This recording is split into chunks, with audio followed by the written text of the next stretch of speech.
Halo teman-teman, jumpa lagi di video yang tidak kalah penting soal foto dan video. Saya mau mulai dengan pertanyaan, kalau misalnya mau milih display picture di WA, di Instagram, ataupun di mana-mana, berapa menit kira-kira waktu yang teman-teman alokasikan? Kalau buru-buru, nah ini mungkin kualitas foto atau gambar yang kita sampaikan kurang menarik juga, kurang berhasil untuk menarik interest minat calon pembeli untuk mengetahui kita lebih lanjut.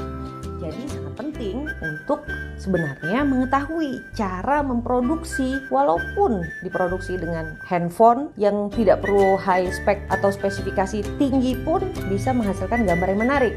Langsung aja saya mau mengajak sahabat saya Mr. Popo untuk berbagi tips dan triknya, karena foto-foto beliau ini menarik-menarik teman-teman, dan dia memang punya hobi khusus soal foto dan juga video ini. Langsung saja, apa nih yang mesti teman-teman siapkan untuk menghasilkan foto ataupun gambar yang baik? Halo teman-teman, nah menarik banget nih apa yang diutarakan sama Mbak Dewi. Nah, saya selalu menjawab, di sini yang kita paling butuhkan adalah kreativitas. Ingat ya, kreativitas bukan alat yang mahal. Tapi memang sebenarnya alat itu akan membantu kualitas, tapi tidak satu-satunya menjadi yang penting. Jadi teman-teman bisa menggunakan alat-alat yang dipunyai, tapi dengan tips-tips yang mungkin kita akan bahas nanti. Oke, kuncinya ada di kreativitas.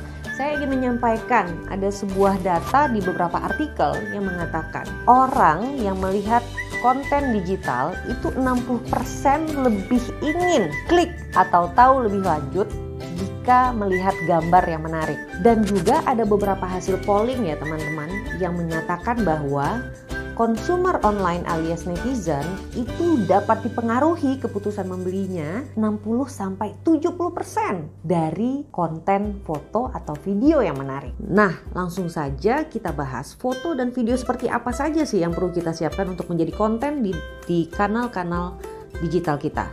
Nah, itu Mbak Dewi. Yang pertama adalah foto atau video dari produk yang akan kita jual. Misalnya saya punya beras. Nah, foto ini kita foto lebih detail, misalnya jarak dekat atau foto kemasannya, tampak depan, tampak samping, tampak belakang misalnya. Atau misalnya kalau ini adalah produk jasa, kita bisa memfoto ketika kegiatan yang kita lakukan. Misalnya makeup artist nih, foto makeup artist tradisional. Nah, itu foto-foto hasil karya kita pajang.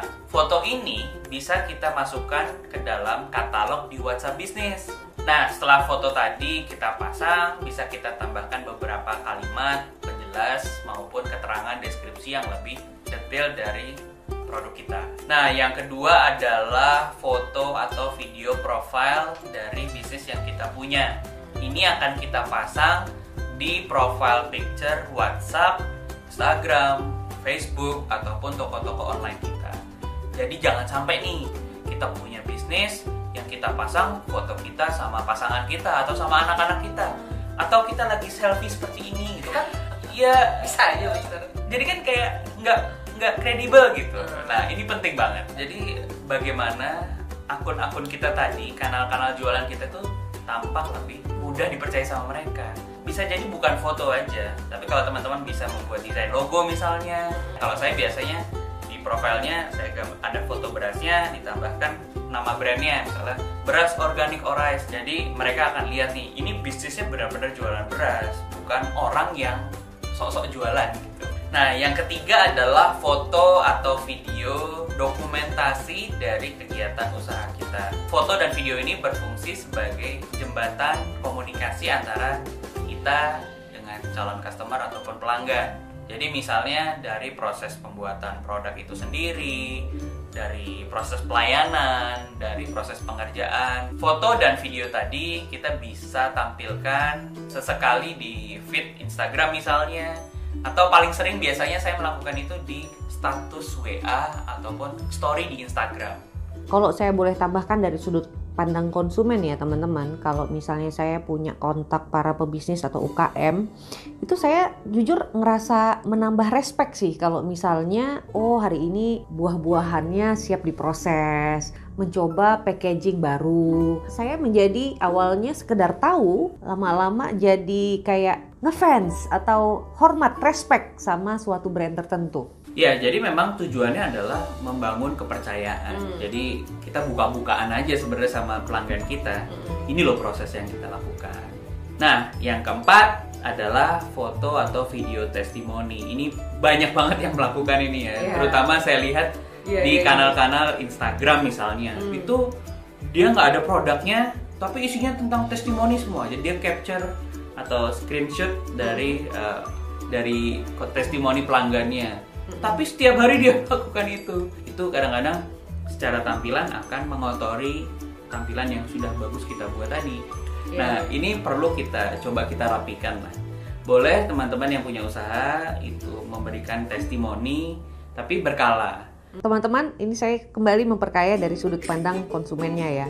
Ini kalau saya lihat ada akun Instagram isinya testimoni semua, itu tuh justru terkesan si penjual ini kayak nggak pede sama produknya, karena yang ditampilin testimoni seakan sebegitunya pengen meyakinkan konsumen bahwa produk dia bagus, bukannya malah dengan menunjukkan produknya itu sendiri.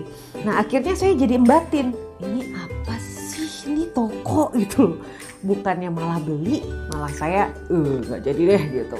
Itu ya Mister ya, kalau apa ya, ya mungkin segala yang terlalu itu memang gak bagus. Boleh, tapi saya bilang sesekali atau tampilannya kita rapikan. Misalnya di Instagram ada kita sebut namanya highlight ya. Fitur highlight. Fitur highlight itu di Instagram bisa kita kelompokkan. Ini ada beberapa testimoni, kita kelompokkan aja. Atau misalnya mau menampilkan dalam bentuk status boleh, tapi jangan kita banjiri dengan status itu terlalu banyak. Apakah masih ada foto atau jenis foto atau video yang masih perlu kita ketahui ini, Mr. Popo? Ada satu lagi nih, foto atau video yang sifatnya untuk iklan atau promosi. Jadi memang foto atau video ini fungsinya memang langsung untuk beriklan. Bisa swipe up atau kasih link tertentu. Jadi mereka bisa melihat, oh ini produk kita seperti ini, ada promo seperti ini, atau ada keunggulan seperti ini. Jadi ini beda ya sama foto menu yang kita pakai untuk kita masukkan di katalog. Menarik. Jadi memang kadang-kadang nih kalau saya lihat lagi di medsos saya suka ada insert beberapa materi promosi memang ya. Nah, tapi kalau emang isinya menarik, itu emang pengen klik lebih jauh gitu. Pertanyaannya nih, apa nih yang perlu disiapkan untuk bikin konten menarik kayak gini? Apakah kita perlu tahu tools atau aplikasi khusus gitu? Siapa tahu Mr. Popo ada tips. Ya, kita langsung bahas aja ya, gimana sih cara bikinnya. Tapi di sini kita bahas yang mungkin teman-teman bisa pakai di rumah, yaitu handphone. Pasti kan kita punya handphone ya. Itu kita tulis dulu, kita mau ngapain dengan produk kita. Kita udah tahu nih, oh fotonya kira-kira mau seperti ini. Nah, terus nanti tulisannya mau seperti ini. Nah, tulisannya itu termasuk nanti slogannya apa, keunggulannya mau kita masukkan ke dalam foto atau video itu, dan sebagainya. Ingat ya, kan kita sudah pernah belajar tentang bagaimana cara membuat konten promosi agar lebih menarik. Di sini akan bisa bermanfaat banget nih. Tahap selanjutnya yang kedua adalah proses pengambilan foto atau video berdasarkan konsep yang sudah kita buat tadi. Yang pertama, kalau menggunakan kamera handphone, jangan lupa dilap itu kameranya. Saya sering banget melihat UKM, terutama yang mohon maaf nih ibu-ibu yang memang sering pakai fitur foto. Itu kan sering pakai telepon atau belakangnya suka pegang-pegang, ada minyakan lah gitu ya di lensanya. Itu dipakai buat foto produk atau foto kegiatan. Terus begitu diposting gambarnya blur. Sebenarnya bukan jelek kameranya, tapi kameranya kotor. Nah, jadi sesimpel dibersihkan aja itu kameranya. Yang kedua, jangan lupa cari tempat yang terang. Kalau mungkin teman-teman di sini punya lampu yang bisa membantu, itu akan lebih baik. Tapi saya sarankan misalnya kalau mau foto memang harus di luar, misalnya di luar rumah. Jangan di kamar, apalagi malam-malam dan di kamar itu, waduh, gambarnya akan sangat kurang cahaya. Yang ketiga, jangan lupa cari sudut rumah yang polos. Nggak usah pakai background juga nggak apa-apa, tapi kan kadang-kadang tembok kita juga bersih ya. Kalau warna hitam atau warna putih, atau kalau mau ya background polos tuh saya sering membuat dari lembaran kertas yang besar, A2 misalnya, itu digelar aja gitu, itu bisa jadi salah satu metode foto yang paling murah. Tahapan selanjutnya adalah proses editing. Nah, proses ini penting banget nih. Kenapa? Karena kita bisa mengolah foto yang tadinya mungkin kita pakai handphone yang biasa aja bisa jadi tampak lebih bagus. Biasanya saya menggunakan beberapa aplikasi yang bisa membantu mengedit seperti Snapseed, VS Code, atau Adobe Photoshop. Nah, ini gratis semua kok, jadi tenang aja.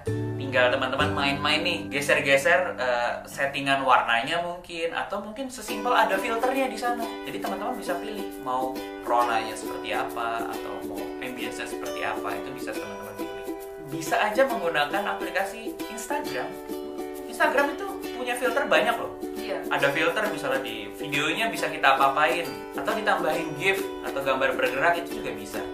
Baik di story maupun di feed-nya itu sama-sama punya filter. Nah, itu bisa dimanfaatkan.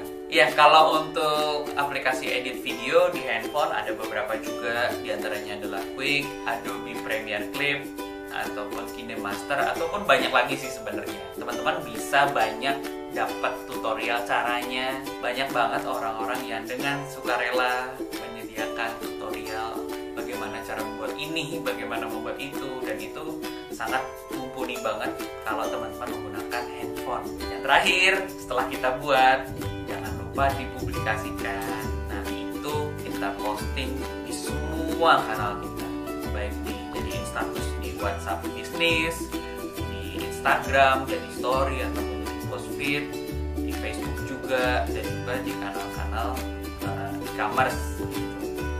Nah teman-teman, itu tadi tips dan trik dari Mr. Popo. Saya bantu rekapkan ya. Yang pertama, untuk memproduksi foto dan video yang baik tidak selalu membutuhkan peralatan mahal.